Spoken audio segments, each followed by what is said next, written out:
ملا نصیر الدین کے کارنامے۔ پیارے بچوں، آپ نے ملا نصیر الدین کا نام یقیناً سنا ہوگا اور ان کے کارنامے بھی پڑھے ہوں گے۔ وہ بڑے ہنس مکھ اور ذہین بھی تھے۔ ملا بچپن سے ہی شرارتی تھے، مگر ان کی شرارتیں بڑی سلجھی ہوئی تھیں۔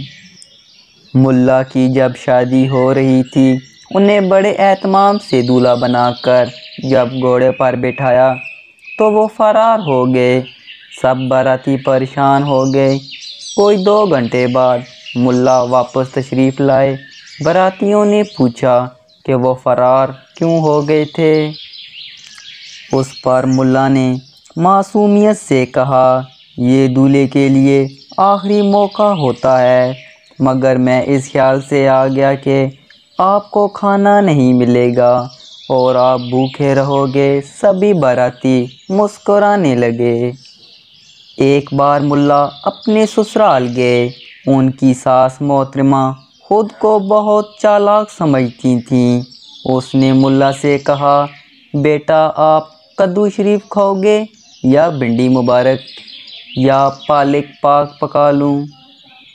اس پر ملا نے مسکین سی صورت بنا کر کہا، میں گنہگار بندہ ہوں اور میرا وضو بھی نہیں جو ان مقدس سبزیوں کے نام بھی لوں۔ آپ کوئی بدمعاش، نافرمان اور آوارہ سا مرغا پکا لیں۔ اس پر ان کی ساس اپنا سا منہ لے کر رہ گئیں۔ مجبوراً انہیں مرغا پکانا پڑا۔ ملا ایک بار اپنی زوجہ محترمہ کے ساتھ سفر میں تھے۔ ان کی زوجہ نے کہا، ملا جی بہت پیاس لگی ہے، کوئی اچھا سا مشروب ہی پلا دیں۔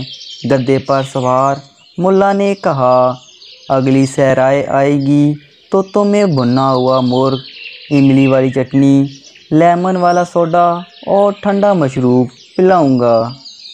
اس پر ان کی زوجہ نے خوش ہوتے ہوئے کہا، واہ ملا جی واہ، بھنا ہوا مرغ، املی کی چٹنی کا سن کر منہ میں پانی بھر آیا۔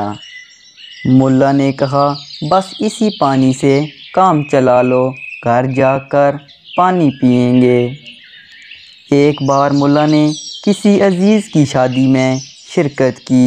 وہاں مرغ اور بکرے بھنے ہوئے اور کافی اقسام کے کھانے پکے ہوئے تھے۔ ملا کے ساتھ ایک مولوی صاحب تشریف فرما تھے۔ جب بھنا ہوا بکرا ان کے آگے آیا تو مولوی صاحب نے بہانے سے پرات کو گھما کر بکرے کی ٹانگوں والی سائیڈ اپنی طرف کر لی۔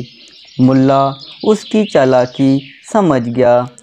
انہوں نے اچانک مولوی صاحب سے کہا، وہ صاحب کون ہیں؟ جب مولوی صاحب کا دھیان ادھر ہوا تو پرات کا رخ بدل دیا۔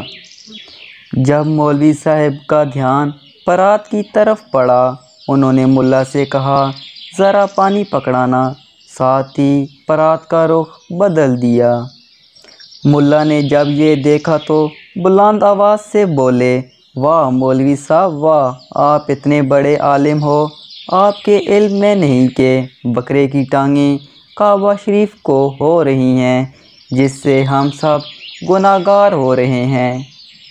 اگر ٹانگیں میری طرف ہوں تو ہم سب گناہ سے بچ سکتے ہیں۔ اب مولوی صاحب دیکھنے کے قابل تھے۔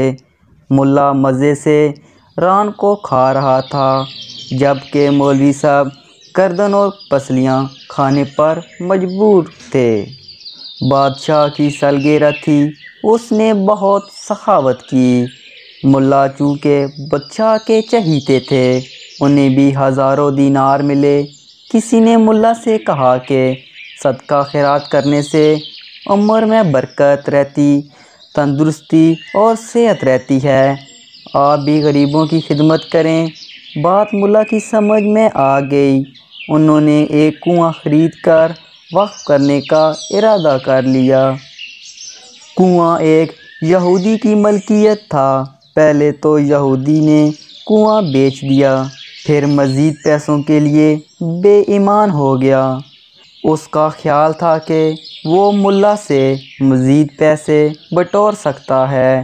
پس اس نے بادشاہ کے ہاں مقدمہ درج کروا دیا۔ ملا نے کنواں خریدا ہے، پانی نہیں، اس لیے وہ پانی استعمال نہیں کر سکتا۔